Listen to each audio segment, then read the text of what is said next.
Gentlemen, I thank you for coming here today, especially the last day of the presentations. Usually this is kind of detailed by Charlie for these sort of things. I promise I'm not selling too much in terms of software today, and I'm actually trying to show some tips and tricks to people we work with. My name is Matt Sawtell. I work at Fermi National Accelerator Laboratory in Batavia, Illinois. We work on various different parts of particle acceleration technology, but we also deal with practical application work as well. Table of contents, if you're reading along in the presentation slides. A brief disclaimer about what was going to be discussed today, and I feel it fair to actually have this. Methods shown today may involve techniques and program functions in NX or other programs that may or may not be available to you. Check with your systems administrators before trying something out on your own. Before implementing any of these methods, please get permission from your management before doing these things. Just randomly downloading things off the internet and installing on your hard drive may be a no-no. And, of course, additional licenses may be needed. Standard boilerplate, but you do this long enough, you get some more stories afterwards in the presentation. And of course, this is probably one of the best disclaimers I have ever read in my life. I've used this everywhere. So when giving these sort of things, I immediately do one of these. Bear with me, this remote's not working, so I gotta come back here and hit the button. But basically, a little bit of brief introductions. I'll keep this brief. Again, work with Fermi National Laboratory in Batavia. We work with particle accelerators, high-end physics. Basically, as far as the standard model is concerned, we've had our Nobel Prizes in dealing with discovery of these particular variations of particles in the standard model. And currently, I'm working on this particular project here, which is what we call our long-based neutrino, long-based neutrino facility. We are trying to push the very edge of what neutrinos can and cannot do. The reason we do these sort of things is basically what we were doing early in the 1960s and 70s and trying to push research into proton and neutron therapy for cancer. So basically what you gentlemen see advertised by your hospitals on a daily basis nowadays is the sort of things that we were doing back in the day. We also had our hand in magnet imaging resonance technology. So instead of having an X-ray, you're scanned by magnets instead. But enough of the self-blovilation. Why am I even bothering to talk about this task? Well, the LBNF project consists of two locations, South Dakota and then locally in my neighborhood of Batavia. As far as South Dakota is concerned, we're dealing with a detector facility that is going to be buried in an old gold mine. And as you can see, we're dealing with a mile down as far as the materials that need to be shipped down, which is going to be over 40 kilotons of equipment. Now we are dealing with scans and work from the previous gold mine. Some of this information is in AutoCAD, some of this information is in Revit. And we're trying to design equipment that will be located in these areas, a mile down from where the absolute coordinate system for this facility is.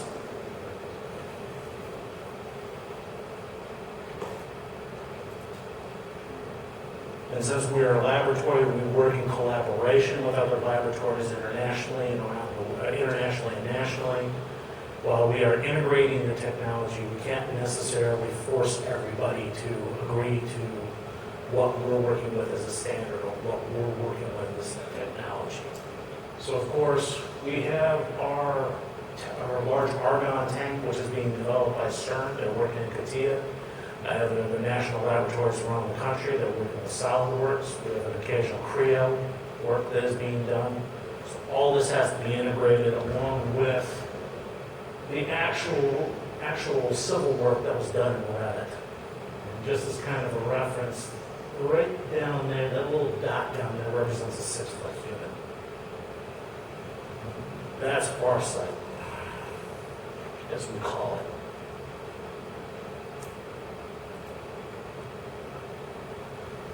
Near site with the Batavia, it's less of so much a matter of depth and so much a matter of length. What we have is our primary beam line. We have our particles being accelerated by the main accelerator, or the main injector. Then we'll be shot down the path towards South Dakota. And as a frame of reference, this little blob you see over here is our main building, our Wilson Hall, that's 250 feet. So it kind of gives a scale of what we're dealing with in terms of dealing with civil entities being generated in AutoCAD and Revit versus the mechanical entities that we're dealing with our various flavors of CAD.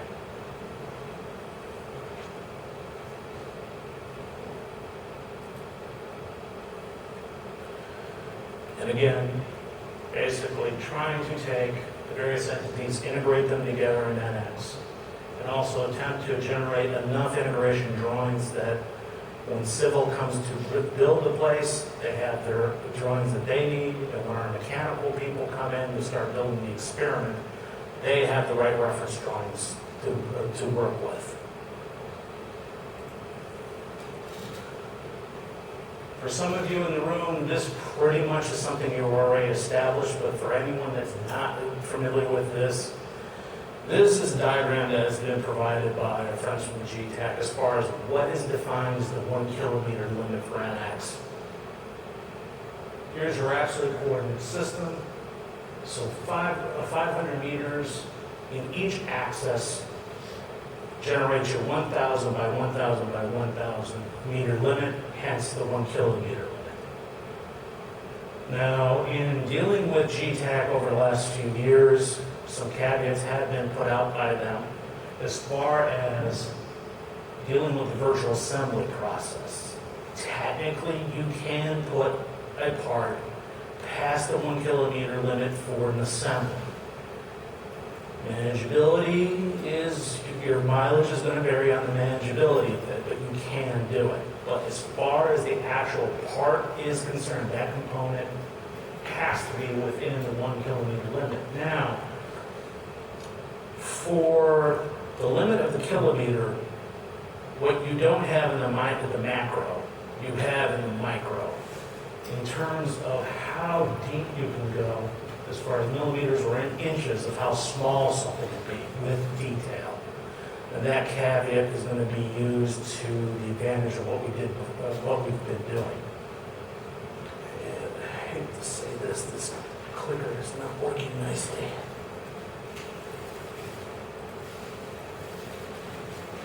Now the question I get from people is, well, does anyone else have to put up with this? Technically, yes. It just depends on who you're talking to. As far as SolidWorks is concerned, pre-2015, they had the same 1 kilometer limit issue. Post-2015, it's been modified more CATIA-like, but as far as CATIA is concerned, they do have their issues as well, as far as pre-V5, R13, and then post, in terms of how big. Now for them, it's 1,000 meters from the axis. So technically they're a 2 kilometer limit. And for their assemblies, it's a 10 kilometer limit for their assembly. It's there. It's just a little bit bigger than NX. Now that's from a mechanical standpoint, but what about our friends over in the civil end of it? If you're working with Revit, especially if you're working with anyone working with Revit. Now this is where things get a little bit fun. Technically, Revit has 2 absolute coordinate systems. Depending on how you're setting up the origin of the actual facility you're working with, and the additional coordinate system you may be using for your main building or main feature. That is less of a square limit and more of an actual 20-mile radius around the particular coordinate system. So things get interesting really quick when you get that information from your civil folks. Because depending on facility and age, our laboratory is over 50 years old. Our absolute coordinate system is literally parked in the farthest corner of a nearly 16 square mile location. The gold mine that we're putting in the experiment, their absolute coordinate system is literally 5 miles away from Lead, South Dakota, where we're building it. And it's up on the surface, and we're dealing with a gold mine that went 8,000 feet into the earth. So things get a little bit interesting when we're trying to simulate and modify that data. Now, one last caveat. Some CAD programs, you can turn the limits off. AutoCAD has a nice little feature. You turn it off, you can do whatever you want and making new things. It's nice, like you do if you're sharing data with other CAD systems, you might want to let people know, hey, we've turned our limits off before trying to share with them.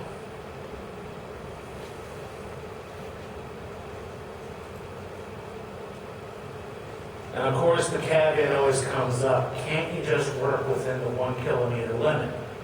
Well, that's nice if you're an OEM that can demand that from your supply chain. But if you're a collaborator or your said supplier, you've got to deal with different people. You've got to come up with ways to work around issues. And in our case, we're getting our civil information from our civil engineer who works in Revit. Then we got to turn around, get it, or try to import it in as a step. From there, modify it so it fits within the 1 kilometer limit for NX. Then we turn right back around to make another step of that within the 1 kilometer limit. Give it to our friends over at CERN who are working on the largest piece. I guarantee this is minor compared to what some of you folks are dealing with. I just kind of get some nods of heads here, 10, 15 times around this circle. Wash it so many times, your nice red shirt turns a lighter shade of pink sort of situation. Yeah, I'm getting some smiles on this one. But that's the sort of situation that you're going to see with collaborations. You're collaborating. There's not necessarily that dictation of, oh, we're using this software, everyone else has to use it. This is the quasi-sales pitch. Not much, but quasi. For those that are working with Revit and you need to export solid data out for someone to work with a CAD system, say NX, there is a system out there. It's added for Revit. It will generate a JT. Now, the early versions of this was basically with the VizRep, but the later versions are now getting into BRep. We just haven't had the chance to really flesh out the testing. If you talk to Andy Atfield at Siemens, he's in, again, someone's nodding here, they may know where he is nowadays. I kind of lost track of him for the last year or so. Last time I heard he was in England, but he has been working with Revit and JT translation. It's nice. When we were working on it early on, it was the VizRep, so we couldn't exactly section with it to get for our drawings, but it was at least a welcome upgrade to what we were fumbling with at the time.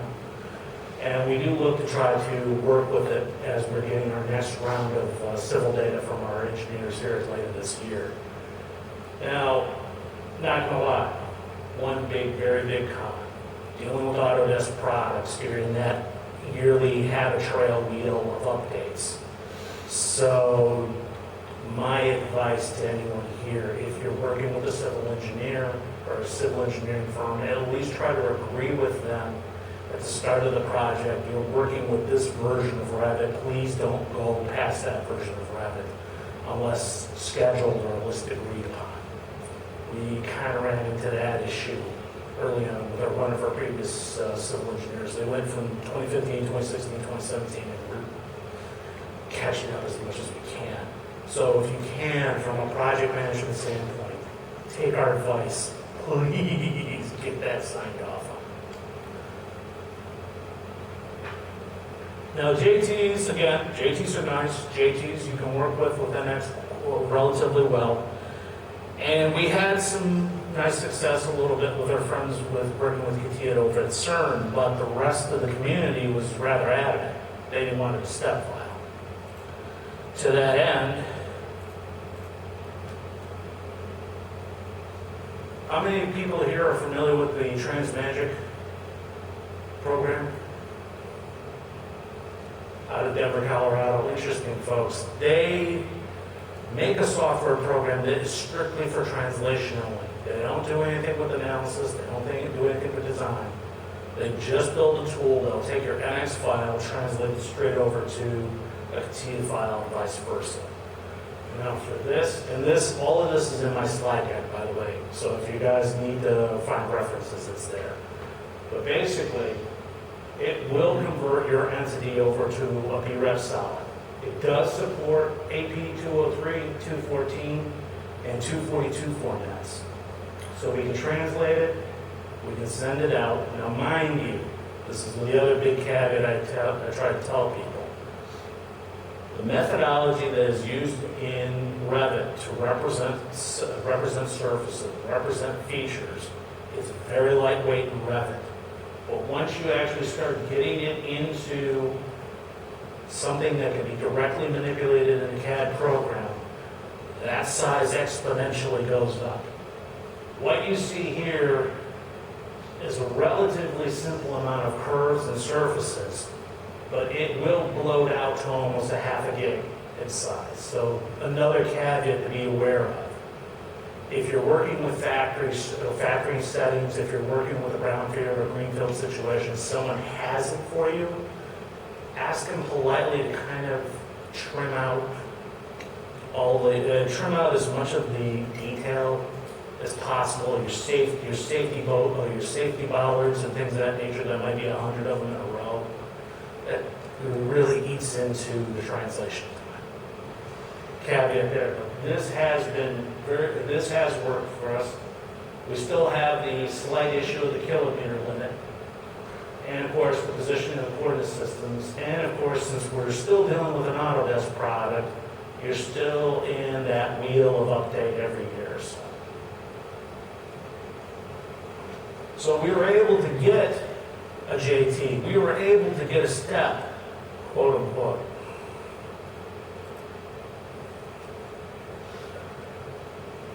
How many people are familiar with error code 911 or 999 when they're running their step translations? Show of hands. How many people here run the step translator at their place of work? All right, fair warning for those that are. If you see this error message in the translation, or if you see down here, number of bodies winding up as sheet bodies, one of the big issues you may have is you may have an entity that's outside the 1 kilometer limit. The translator will try to translate it, but it will not come as a solid.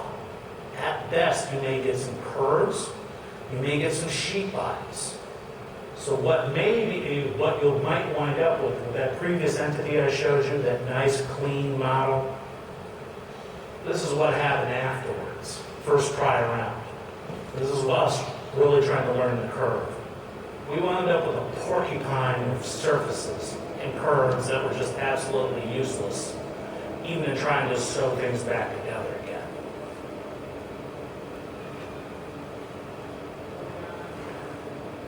But the big thing is, no error messages.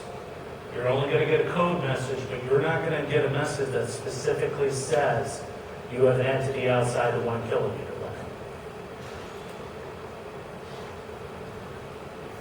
Technically, this is something we have dealt with before at Fermi. We were once upon a time, we're an idea shop, and then we migrated over to NX. Now, for those of you who are familiar with ideas, absolute coordinate systems were a bit of fun. We're basically kind of an optional thing, similar to AutoCAD. But, so what would happen is, this represents down here a portion of one of our tunnels that we use for building our beams in. This was done back in the late 80s, early 90s. We have our coordinate system floating out 4 miles away, but then we have our actual tunnel, the actual model. Now we go to translate it. Or we go to migrate using the content migration manager. Anyone familiar with that? Okay, you're familiar with some of these issues then. But what happened is, even going through content migration manager or through the step translator, where we specifically say, do not translate the coordinate systems, we would still get an empty item when we open up the assembly. What's going on here? What happened? Well, it took us a little bit, but we figured out what was going on. The datums were translated regardless of you saying you didn't want them. We had datums out in the middle of nowhere, 4 miles out, but yet we said no. Again, called the G tag, tried to figure out what was going on, and internally we figured out a solution.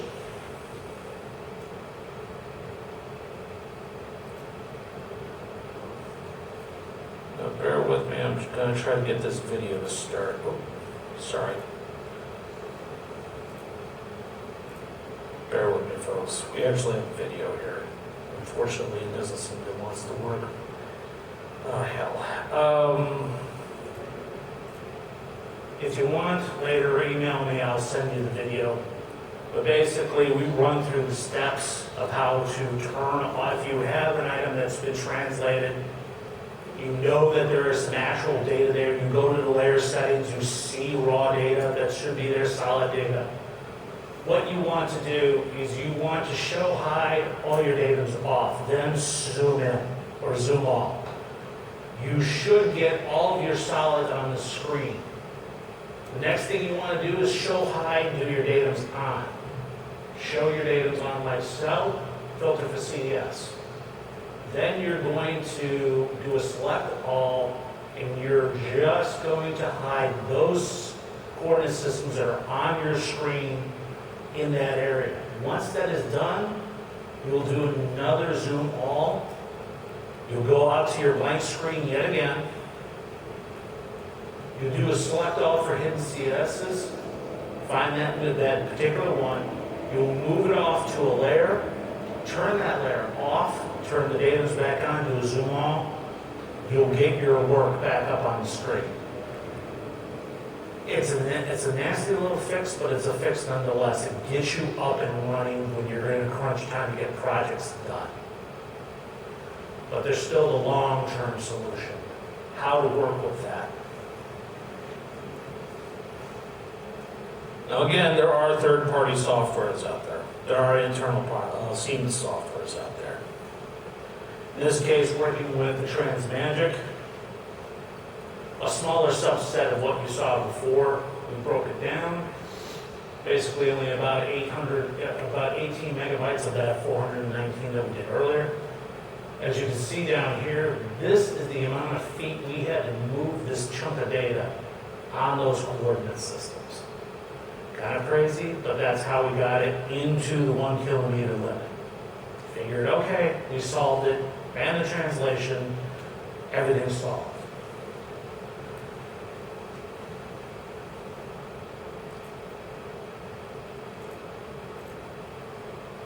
Not necessarily. Again, we wound up with a porcupine. We wound up with all sorts of data all over Hell's Acre. No idea. Spent the better part of a month with GTAC on the phone, with the support staff at Transmagic, walking through the different scenarios of what was happening. Long story short, Transmagic realized, oops, there's this command in Transmagic that will smash the structure of the entire file. So basically, if you have in your step a set structure of where all the entities are, you smash it, you wind up with a bunch of dead bodies, dumb bodies, but at least it's in position within the 1 kilometer limit. Nice, but comes with some issues. Especially if you're trying to retain as much as you can for the step structure.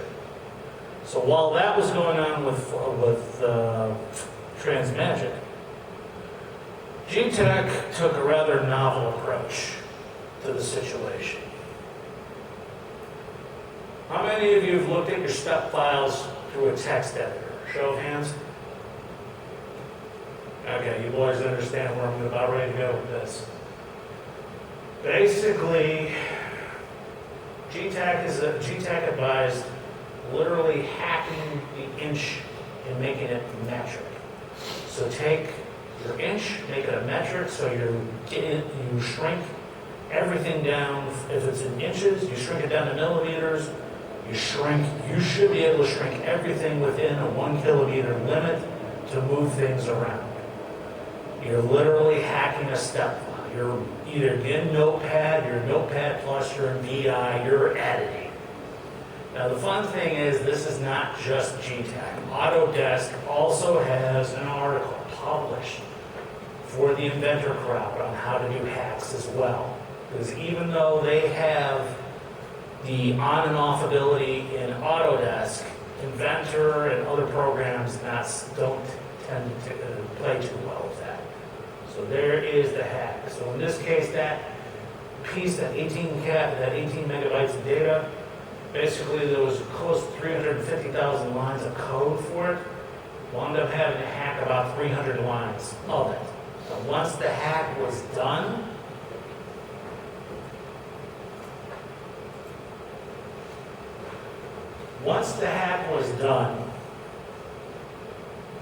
we were able to bring everything in without a problem.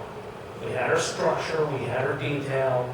It was just a simple matter, and quote unquote simple matter, of highlighting what solids we wanted and moving them over to the absolute coordinate system of the file itself, identifying what outlying items were there, and basically deleting it. Once that was done, we have a model.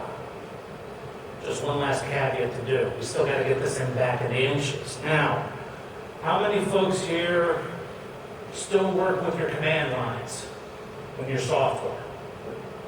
All right, so this should be familiar for you, but for the rest of you, I will say this. If you're working with Windows, learn how to use the command line window, because there are some seriously powerful tools for unit graphics that are just below the graphical surface. And one of those commands is UG convert part.